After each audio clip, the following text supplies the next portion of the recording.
adaptation session. Up next we have Ruth Shaw talking about evaluating the immediate capacity for ongoing adaptation. Good morning. I want to start by acknowledging that retrospective studies of adaptation have taught us a tremendous amount about adaptation, such as the long-term studies of adaptation over long periods of time, like Brian just talked about. Also recently studies over much shorter periods of time, and even more recently, studies of ongoing adaptation. But here I'd like to make the case for prospective studies of adaptation, evaluating the immediate capacity for ongoing adaptation, predicting the amount of adaptation, and then evaluating the extent to which those predictions are met. So I'd like to make the case for that by talking about the conceptual and methodological tools that we have available for doing that, and then illustrating the approach with an empirical example. So one of the key tools we've actually had for almost 85 years. Fisher derived the fundamental theorem of natural selection, presented it in his 1930 book, showing that the change in the mean fitness that we predict is given by the additive genetic variance for fitness divided by the mean fitness. So this is and we're working with absolute fitnesses here. So this is the genetically based change in mean fitness from one generation to the next, depends on the additive genetic variance for fitness divided by the mean absolute fitness. Now we've had talks, very interesting talks, explaining how difficult it can be to define fitness. I've chosen a workable, informative, operational definition for fitness as the number of individuals, for an individual, the number of offspring it leaves to the immediate next generation.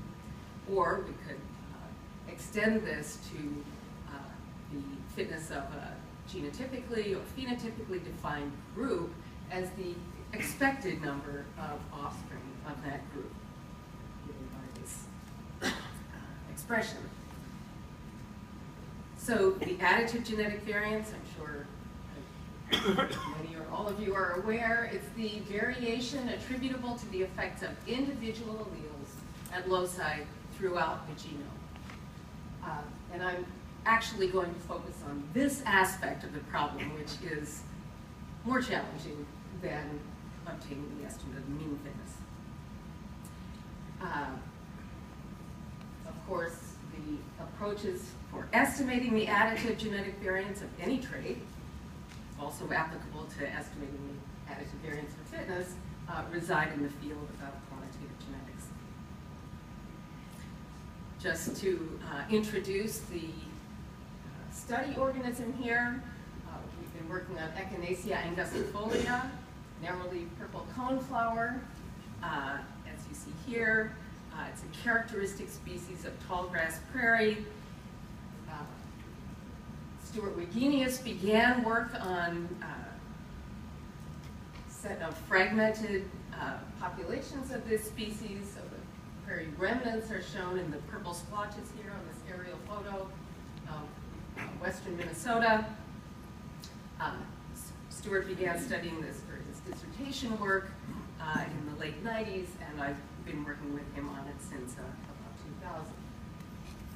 So in the course of his work, Stuart sampled plants, seeds from all these different remnants. They range in size from 1 to a very few plants up to 100, or in the case of this Nature Conservancy Prairie Preserve, several thousand, and planted representatives in this common, the blue spot represents our common garden site. And there you see the common garden from the air, now hosting over 10,000 plants in many different experiments. I'm only going to refer to 2 of those experiments here. So one of the problems with studying fitness, it's difficult to gather the data, especially for a long-lived plant and all of that, but a severe problem is that the distribution of fitness, in terms of the number of offspring an individual leaves to the next generation, very badly violates the usual statistical assumptions. So this is just one example, but it's quite characteristic, where we have a spike at 0, encompassing the plants that die before they reproduce, and then a very long tail, sometimes with multiple modes. It's problematic for doing statistical inference. So for the last almost 10 years, we've been working on addressing this issue, and have made a lot of progress with that. My collaborator, Geyer, is the statistician who leads the way on this project.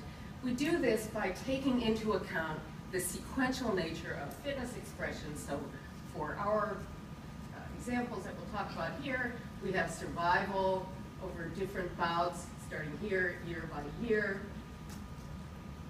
The question of whether or not a plant flowers in a given year. If it flowers, how many flower heads it produces, and given the number of flower heads, how many achenes or seeds it produces. So with all these elements, components of fitness, and taking into account the sampling distributions characteristic of each of these kinds of fitness components and the contingent nature of the expression of a fitness component on the previous component of fitness, we have developed astromodeling. It has a lot of nice aspects. It's based on maximum likelihood. It's now implemented in R, and a lot of information is available for it on our website. So here, just to illustrate here for a comparison of mean fitness between cross types in progeny of inbred crosses, within remnant crosses, and between remnant crosses. You can see that even though we have this nasty distribution, this happens to be the one for the between remnant crosses, we can quite crisply compare the means and have been able to estimate that the decline in mean fitness of the inbreds is about 60% relative to those other two categories. I want to make sure to emphasize that these fitness measures that, mean fitnesses that I'm showing here, are the expected values of fitness, taking into account all of the prior stages in the life cycle, all of the survival and the flowering events and so on. So the fitness is the total number of achenes, taking into account all of the prior expression of fitness. But now let's get back to the issue of estimating the additive genetic variance for fitness. It's certainly even much more challenging statistically to estimate variance components. So we've only had this capability in the last year or so. This involves doing crosses, the standard quantitative genetic approaches. We obtain sire paternal half-sig groups, doing crosses here. Helen Hangelbrook and Steph Pam are doing crosses in our common garden.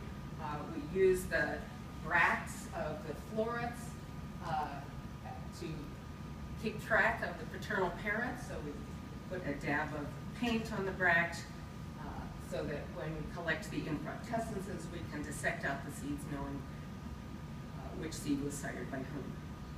Okay, again, we're using this graphical model for fitness. So we followed these plants over a period of, first I'll show you results from up to year 7. And here's what we find when we estimate the additive genetic variance for fitness up to age 7 for these plants. So first I want to emphasize, I guess it's hiding behind this box, that this is a highly significant estimate of the additive genetic variance for fitness. So we rejected the null hypothesis of no genetic variance for fitness resoundingly. So that's important point number 1. There's clearly substantial capacity for adaptation based on that estimate. I also want to emphasize that the shape of this distribution we might imagine that we'd see a distribution that's skewed the other way, with predominance of individuals or genotypes at the high end of the distribution, some stragglers at the low end of the distribution. But in fact, adaptation could proceed in this population not just by locking off individuals at the low end. In fact, there isn't a lot of capacity for increasing mean fitness in that way, but instead by increasing the frequency of genotypes or alleles contributing to individuals at the high end of the distribution. I want to emphasize that I don't think this is the end of the story for this species. It's kind of a tough case to take as an early one, given that it is so long-lived. So I want to acknowledge that though these are unusually extensive fitness records, it's not a complete fitness record for these plants. For one thing, we planted seedlings rather than seeds. So we've ignored germination and seedling establishment in this case, and I just a week ago today was out monitoring emergence of seedlings in an experiment that we planted with seeds last fall. So come back in 15 years and I'll be telling you about that experiment. But we also don't have the late ages. So these plants have a generation time of estimated at 25 years, so there's lots more information to come. But I can compare what you've seen at age 7. So now I've done this on the basis not of a Keene count, but floral head count as another proxy for fitness. We don't yet have the Keens counted out to age 10, though that's coming. And you can see that the shape of the distribution is changing a little bit, but it's pretty similar out to age 10. I'll just, with that, summarize and emphasize that we have all the tools we need to study adaptation prospectively. I'd say that the need for quantitative prediction of adaptation has never been greater. I first say that it will enhance our understanding of the basic process of adaptation to do these predictions, but also in practical terms, as environment is changing so rapidly, it's especially pressing to have this information. At least as far as we know with the study I was just showing you, there appears to be substantial capacity for adaptation in the immediate term. In another project that was recently launched, we will be doing similar work, but with an annual plant, and that will enable us to verify the predictions more readily by growing the samples of the parental generations and the offspring generations, that is the offspring arising from natural selection in the parental generation, growing those simultaneously so that we can account for environmentally based change in the mean fitness and distinguish that from genetic change in the mean fitness. So with that, I'll close, acknowledging key collaborators here. You can see their names and many cohorts of field assistants over almost 15 years, and certainly NSF for extended support. Thank you for your attention.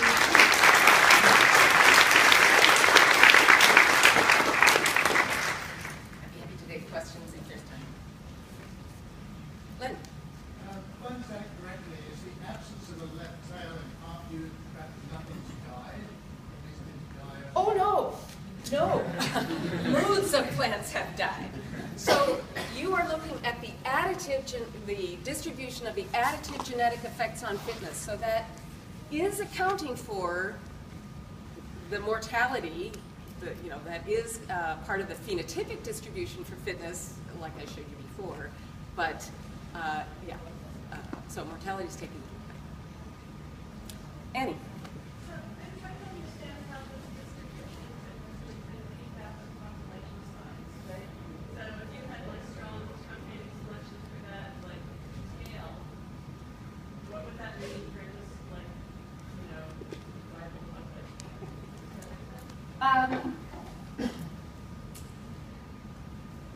Right. So